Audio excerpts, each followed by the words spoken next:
Welcome to Save Point Sass, where every checkpoint comes with hot takes, chaotic tangents, and a little bit of shade. Two queer gamers, wildly different play styles. Breaking down what we're playing, what's going on in gaming culture, and what deserves a health potion or a rage quit. This is Save Point Sass. Load in, level up, and stay petty. All right, we're back. We took a little hiatus to do some fun things, which we will talk about later on a later date. Super exciting. Yes. Some non-game related stuff that we're gonna tie in. So look forward to that. Definitely. So what's been on your mind these past couple of weeks in gaming? Lots of gaming news, lots of Switch excitement, lots of playing the games and experiencing wonder. How about for you? Same. I have definitely been playing a lot of games. Following a lot of the Switch news. You know, getting the vibe of the rest of the gaming community about game key cards. Seems like they agreed with us. Our statements last time. They don't like. Yeah, you were on the money. You were spot on. And also, I guess getting the script corrected about, you know, how many games are going to be physical games and how many games are going to be game key card games. Yeah. Or just digital. They must have seen the backlash or the controversy. Yeah, so they wanted to clarify. I think, you know, out of all this stuff, one of the things that has been so surprising to me, Nintendo has been a huge focus. Everybody's focusing on this launch. But I think something that kind of came out of nowhere and has stolen the show, and we've talked about it before, how much I love the game, how surprising it's been. You talked about how much you liked it. Claire Obscure Expedition 33. Apparently, 33 days after launch, they sold 3.3 million copies. You know, they posted online like, oh, it was fate. It was meant to be. 3.3 million copies in 33 days. That's crazy, yeah. But I mean, what do you think of that? That sounds like a pretty high number. I think, like we talked about before, it's sending a message to the industry, to industry players, big players, that you don't have to follow certain assumptions about what modern gamers want to have success. So a lot of people would have thought a turn-based RPG in this day and age wouldn't sell. That turned out to not be the case, and is partially the reason why Claire Obscure Expedition 33 is so well reviewed and why it sold so much. What about you? What do you think about the game's reception? Yeah, I'm definitely excited to see it get lots of positive traction. It seems like a game that's full of love, and whenever you see that be positively received, hopefully gaming companies and publishers and developers will see that moving forward. And instead of thinking maybe it's the amount of money you put into a game, it's about maybe the amount of care and TLC and understanding of what makes a good game. Yep. But outside of Claire Obscure Expedition 33, you know, most of our time has been focusing on the Switch launch. So for Switch launch, what are we doing? Well, it's coming up fast, right? It's in a couple of days. Yes, it is. June 5th. I was expecting to just pick it up at the store, but now we're realizing we ordered from Best Buy, and Best Buy is doing these midnight launches. Yeah, how do you feel about that? I think it's exciting. It gives a sense of... Have you been to a midnight launch before? I haven't been to a midnight launch before. Oh, wow. I feel like it's definitely a relic of a past time. So to see it come back for the Switch 2 release, I think is pretty special. I'm not sure what else we might see this for in the future. Yeah, a lot of people are remarking that, you know, better go to this one because next consoles may be all digital and including the consoles themselves. Honestly, right? You never know. Yeah, I'm excited. I have been to a midnight launch before for console for games, but it's definitely been a while. And I'm excited to see, you know, the fans that show up. Are they dressed up? Do they have skits planned, or, you know, I'm excited for that. Also, maybe what is the demographic?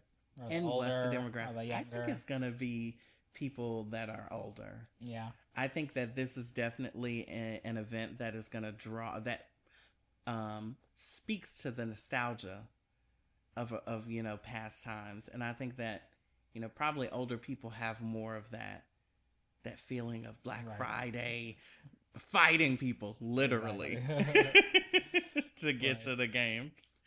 You think there's many people there without a pre-order, waiting in line? I think that if you had asked me that a couple of weeks ago, I would have given you a different answer. But I think that a lot of the big box stores have communicated to players that there will be a lot of inventory. Not a lot, but there will be quite a bit of inventory for same day purchases. So, yeah, I think a lot of people will actually be lined up trying to get one without a pre order. That's interesting, yeah. But I'm glad we do have pre orders. Yeah, it definitely makes it a lot less stressful, Yes. this whole Switch 2 buying. So we're going to get the console midnight launch. Yes. What games are you getting? Well, what games are there? So we True. both got the bundle, right? So we both are getting Mario Kart by default. Yes. We won't get by default as the welcome tour, Right. but I probably will buy it because it's You're going to get it. $10. You're going to have to virtual game key card share it to me. Is it gonna be on keycard? Well, Oh, for virtual. virtual, yeah, Yeah, digital yeah, games. yeah. I wonder, though, for this particular title, if it will behave like any other Right, title. it'll behave like a demo title. Yes, and it'll be locked to the system. Oh, that'll be funny. Yeah. But so you're going to get that? I'm gonna get that. Were there any games you were eyeing launch day?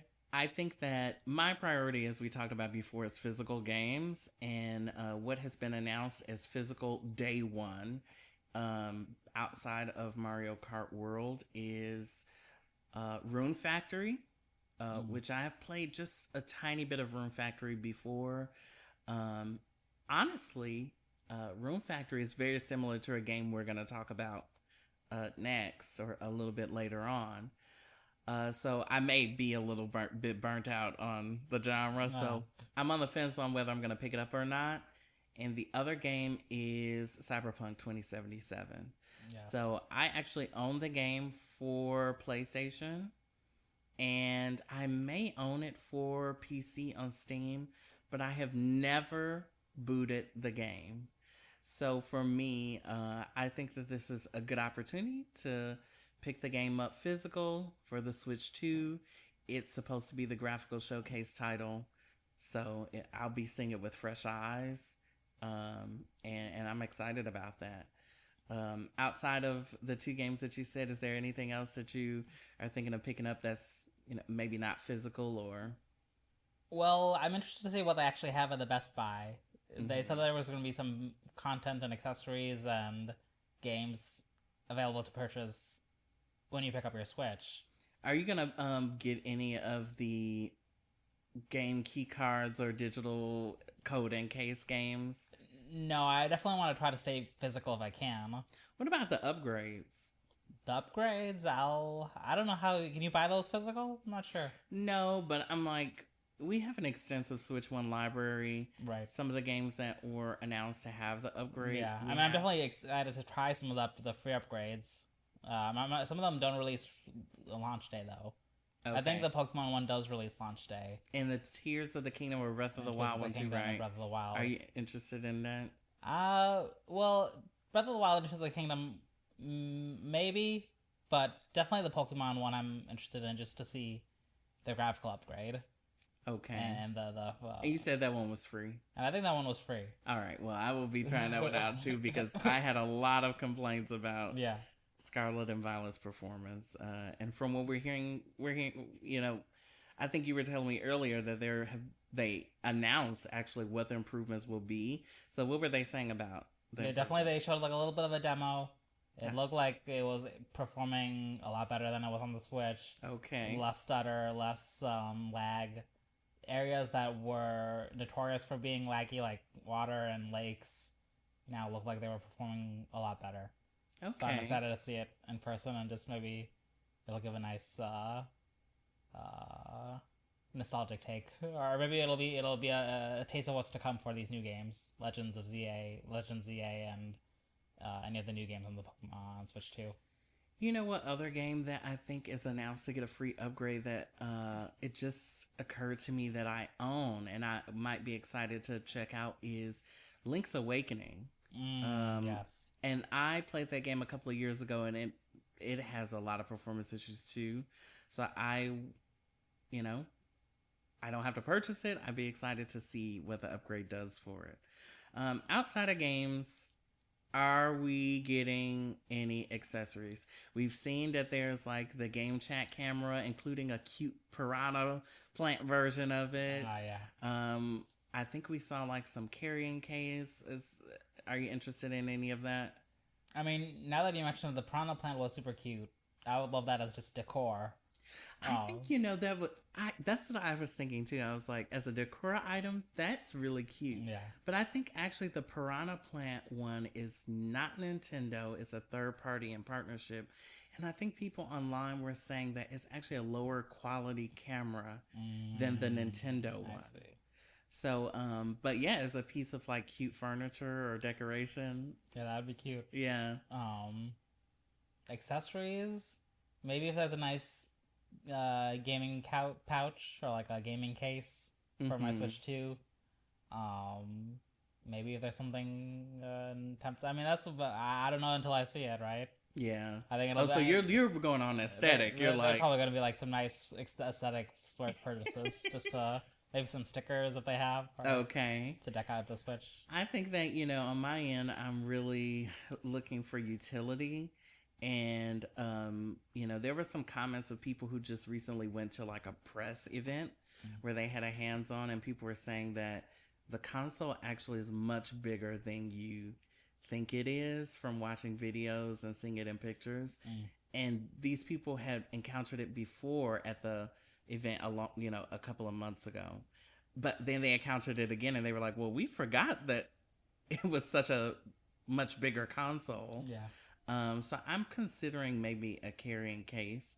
And the other thing is, apparently this Switch uses the express version, like the fastest version of the micro SD format. Yeah, only that version. Right, and only that version. And I know we have the, I think it's Lexar or Lexcar memory cards, 1 terabyte memory cards that we use for our Switches and are now populating our Steam Decks.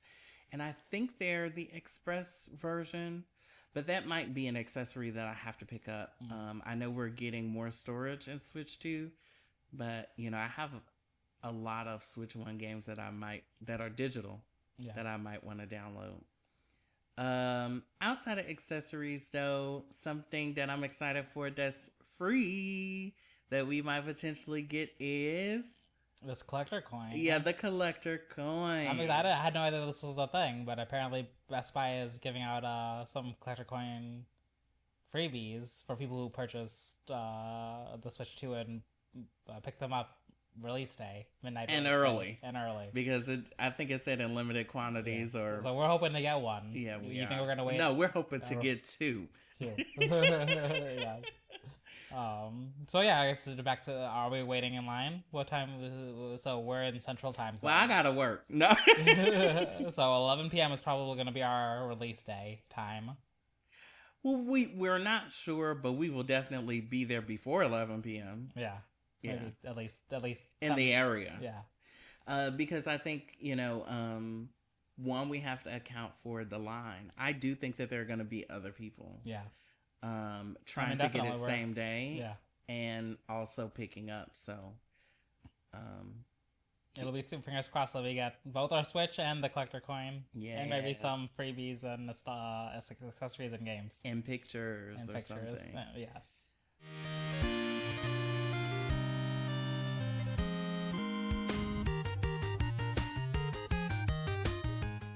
It's June, and that means Happy Pride Month. Happy Pride. Yes. Party all the time. No, not just party. Oh my goodness. But no, yeah, it's our time to celebrate. And,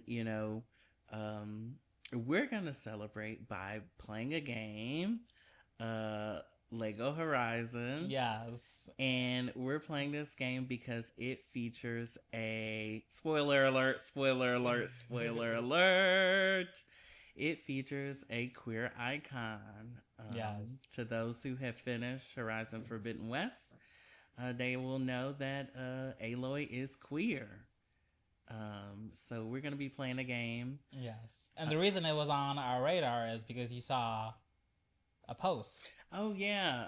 So yeah, I was scrolling through the blue skies, and, and I saw that Guerrilla Games posted first day of Pride Month, like a photo of Aloy with the flag, paint, tribal paint, the Make a queer little flag, heart. and making a heart with her hands, and she had the trans colors painted on her forehead, so they were front and center, and with a very lovely message about, you know, queer acceptance and representation amongst their staff and the players, et cetera, et cetera. And of course, they changed their company logo to, you know, the rainbow. But I think in these uncertain times, it was so, it stood out to me because a lot of companies aren't doing that right now. Right. But, you know, they definitely want to show those of us who love Aloy, love the game, but also are part of that community or even allies to that community, that they stand with us. So yeah, seeing that, you know, June is the perfect time. Sparked our interest in replaying the game as well. Well, revisiting the IP because sure. I've played a little bit of Lego Horizons, Lego Horizon Adventures, but I haven't made it through the entire game. And I played both Zero Dawn and Forbidden West. I platinumed both games. But actually, you have not played Zero Dawn. Yeah, I'm going in blind. Yeah, you're going in blind to Lego Horizon Adventures, and actually it's good because this game recaps. Yeah, it's actually it's a great way to get the story. I mean, I'm very early on in the game. I definitely love the charm of it being a Lego game. Yeah, you love Lego games. The narrative style, the humor style, and honestly, it's visually it's very appealing. It's got this like graphical like it's a stunner. Like it's like a realism, tilt shift realism type of perspective that really makes everything shimmer and sparkle, and you look at everything twice because you double glance at, oh wait, that actually looks pretty cute. It looks like a real Lego set. Exactly. Yes. Which is, you know, it's interesting because there was a Lego set released of, you know, the iconic figure from the game, the tall neck. Yes. And it is like so sought after because it was limited, released, right, never to be seen again. And they just the way they did it in the game, Lego Horizon, right? Yep. They made it very, you're running towards the tall neck, and it's yeah, they're teasing you with it because they know you can't get the real set. They're like, okay, you can see it in game. You're never gonna see it in real life. But definitely, I'm really enjoying the game so far. I have it on like the medium difficulty, I think. I didn't even know it had difficulty settings. No, I definitely. And what I thought was interesting is I didn't tell you what the default setting was. So like, I think it allows you to choose which one felt most appropriate for you rather than always picking the, which is what we love. We love accessibility. We love different difficulty settings. So moving on from our Lady Aloy, we're gonna move on to a game that allows you to pick who to be, what to be, how to be, and when to be. Fantasy Life I, the girl who steals time. Yes. So I started playing this maybe a couple of days after release because everybody was talking about it and I couldn't resist. Yeah.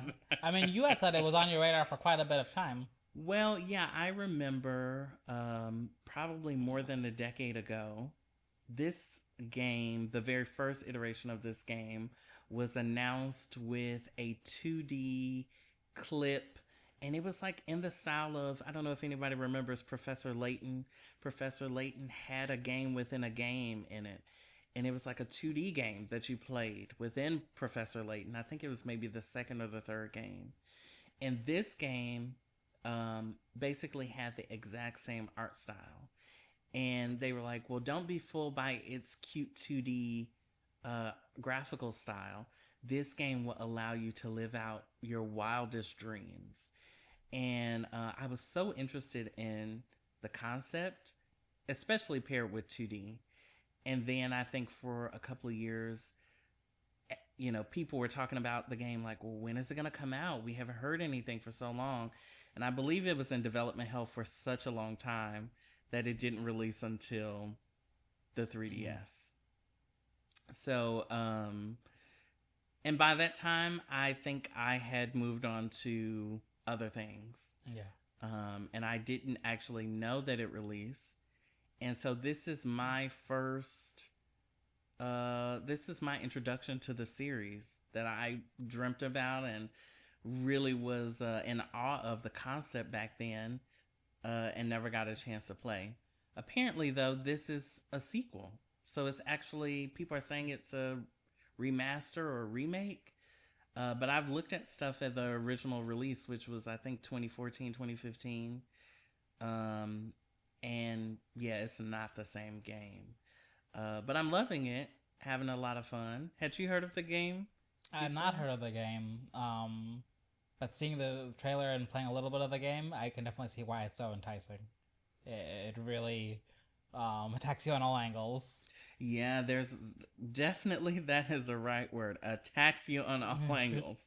It is a lot of systems, a lot of graphics, like very colorful world filled with things, people, monsters, things to collect. And I think that, when I was playing the game and I was like, wow, I was telling you, like, I'm really enjoying this. And then I sent you the trailer and you were like, this looks like Final Fantasy 14. And at first I was like, no, it doesn't. And then I went back to it and I was like, oh my goodness, yes.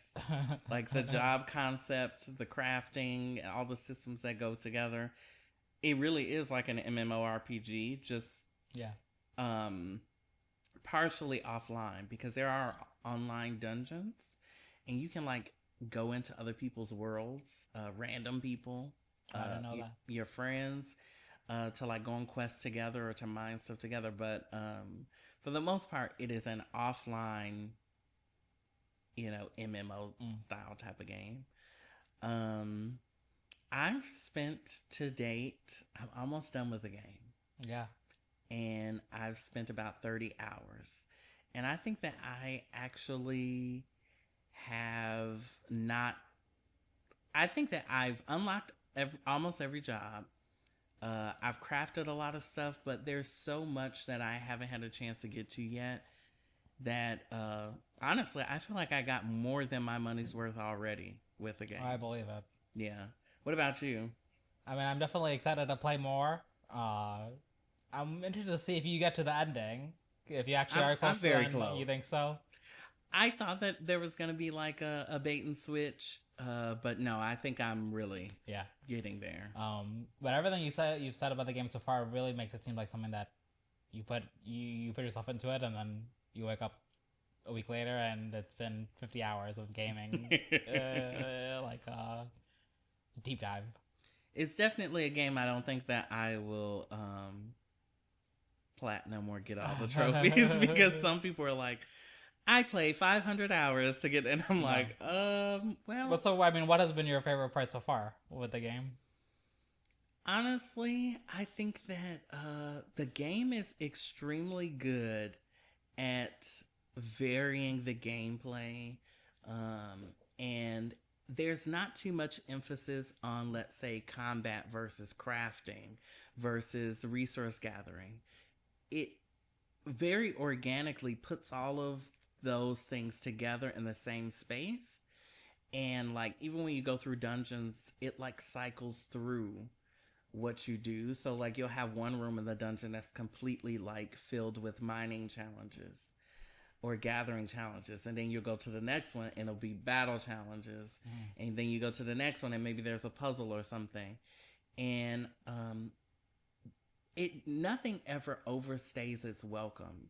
It's if you have a whole bunch of resource gathering challenges, or you have to get something for a quest, The game developers seem to be very cognizant of that, and then they switch it up. The other thing is this game has one of the times that you go through actually has a open world. So if you ever get tired of doing the main story, if you ever get tired of doing some of the Animal Crossing parts of it, because there's a whole time period in the game where the gameplay is focused on basically being Animal Crossing. You make a village, you build stuff, you can terraform, you build people's houses, you can decorate them, you can your relationships management, etc. So if you get tired of that one layer of gameplay that one time, then you just go to the main story. If you get tired of that time and those locations, then you go to the open world. And the open world is very interesting in that it allows you to determine its scaling. So like it's built up of these different regions.